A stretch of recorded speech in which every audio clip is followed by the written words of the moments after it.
The ultra-secretive communications security establishment is Canada's spy eyes on the world. Under legislation before the House of Commons, it will be free to conduct cyber attacks and sabotage wherever it sees foreign threats requiring its disruption. To discuss how the enabling legislation will work and what could or should be changed to make it fit with Canadian values, we're joined by the University of Toronto's Monk School researcher, Chris Parsons. Chris, you're in Toronto. What sort of powers will be unleashed after this bill passes that the CSE doesn't have now?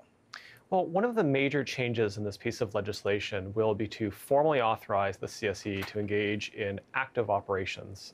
So this means that we'll actually be able to go out into the world and take effect on the way that other systems operate, both in an aggressive fashion, but also defensively, so we can engage in what's called hack back. Okay, I'm curious. I thought I understood that the defense and the foreign affairs ministers have to sign off to ensure cyber attacks are sort of reasonable and necessary. Is that not enough of a protection or a reality check before they go ahead? Well, there's a few challenges with the proposed method that these would take place. So, while it is the case that for a defensive operation, the Minister of National Defense would go and consult with foreign affairs, in the case of an aggressive or offensive attack, there would have to be agreement that this could go on, but the Intelligence Commissioner itself would not be approving what is going on.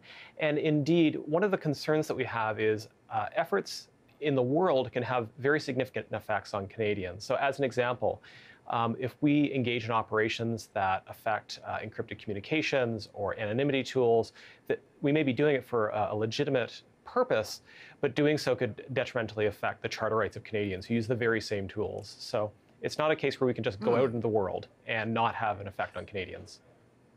Now, is there no surveillance or oversight from the Canadian Security Intelligence Review Committee at all? Is that beyond their jurisdiction? That deals with CSIS alone?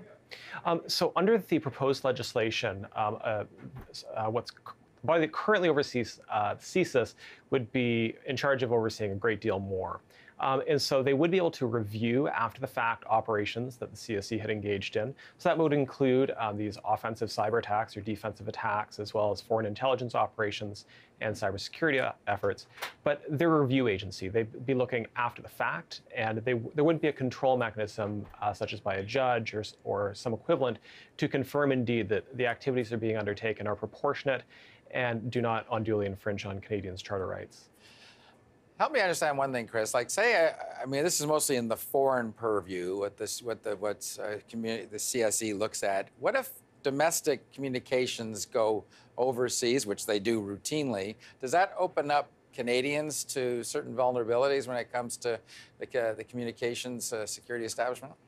In many ways, it does. So as part of the proposed legislation, CSE would be permitted to engage in what's called bulk surveillance. So they would be able to collect huge volumes of information, and they wouldn't have to just target it at individual persons, so myself or yourself or even a foreign dignitary, but rather all communications that are of interest to the agency. And so that means that both persons who are communicating to parties outside of Canada may have their information incidentally collected, but also Canadians who are communicating within Canada itself may have their data collected. Interesting. I guess the argument would be from the public or people watching this is if aggressive spying somehow stops a terrorist attack on Canada, don't the ends justify the means?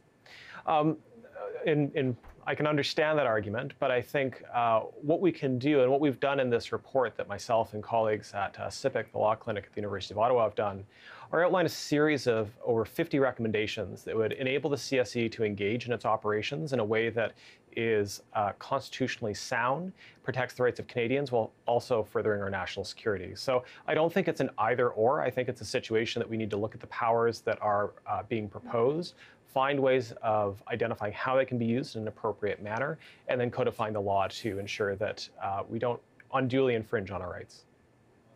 All right, interesting report. Thanks, Chris. Appreciate you coming on. Thank you very much.